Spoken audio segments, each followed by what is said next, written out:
কি হচ্ছে বঙ্গোপসাগরে?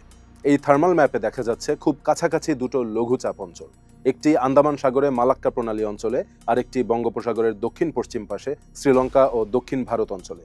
আশঙ্কা করা হচ্ছে পর্যাপ্ত শক্তি সঞ্চয় করতে পারলে দুটো নিম্নচাপই ঘূর্ণিঝড়ে পরিণত হয়ে যেতে পারে এবং মিশ্র আবহাওয়া পরিস্থিতিতে এক পর্যায়ে একীভূত হওয়ারও সম্ভাবনা থেকে যায়।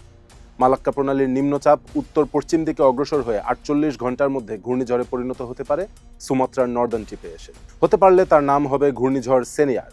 এদিকে শ্রীলঙ্কার নিম্নচাপ পূর্ব উত্তর পূর্ব দিকে এগিয়ে ঘূর্ণিঝড়ে পরিণত হলে তার নাম হবে দিতওয়া। দুটি যদি একত্রিত হয় এবং অনুকূল পরিবেশে ২৪ থেকে ৪৮ ঘন্টা টিকে থাকতে পারে, তাহলে দুটি ঘূর্ণিঝড়ের শক্তি একীভূত হবে একটি ঘূর্ণিঝড়ের মধ্যে, জানা যায় বাংলাদেশ ওয়েদার অবজারভেশন টিমের কাছে। এটিকে বলা হয় ফুজিওহারা এফেক্ট, যেখানে ১৪০০ কিলোমিটার বা তার চেয়ে কম দূরত্বে দুটো ঘূর্ণিঝড় অবস্থান করলে তাদের মধ্যে পারস্পরিক প্রভাব কাজ করে ও খুব কাছাকাছি থাকলে একীভূত হওয়ার সম্ভাবনা থাকে। তবে এই দুটি নিম্নচাপের বাইরেও আছে আরেকটি ঘূর্ণিঝড়ের সংখ্যা। নিম্নচাপ অবস্থায় যা অবস্থান করছে দক্ষিণ চীন সাগরে।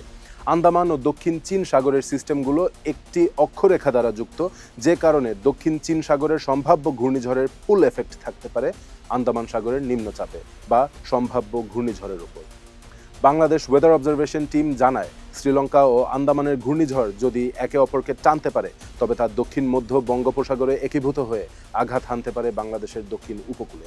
তবে আন্দামানের সম্ভাব্য ঘূর্ণিঝড় সেনিয়ারকে যদি দক্ষিণ চীন সাগরের নিম্নচাপ টানতে পারে, তবে দুটি ঘূর্ণিঝড় একত্র না হয়ে চলে যাবে ভিন্ন পথে। ওয়েদার অবজারভেশন টিম আরও জানিয়েছে, এ ধরনের দুটি সিস্টেম একীভূত হয়ে ঘূর্ণিঝড় হওয়ার শেষ নজির ছিল ২০২২ সালের সিতরাং, যখন শ্রীলঙ্কা ও আন্দামান দ্বীপপুঞ্জ থেকে দুটি সার্কুলেশন একীভূত হয়ে ঘূর্ণিঝড় সিতরাংয়ে পরিণত হয় এবং বরিশালের পটুয়াখালীর দিকে আঘাত হানে। তবে অনুকূল পরিবেশ না পাওয়ায় শক্তিশালী হতে পারেনি সেই ঘূর্ণিঝড়। এবারও কি তাই হবে? সেনিয়ার ও দিতওয়াহ কি একীভূত হবে? হলেও কি তারা মিশে যাবে বাতাসে, নাকি যৌথ আঘাত হানবে বাংলাদেশের উপকূলে, নাকি দক্ষিণ চীন সাগরের নিম্নচাপ টেনে নিবে কোনো একটিকে?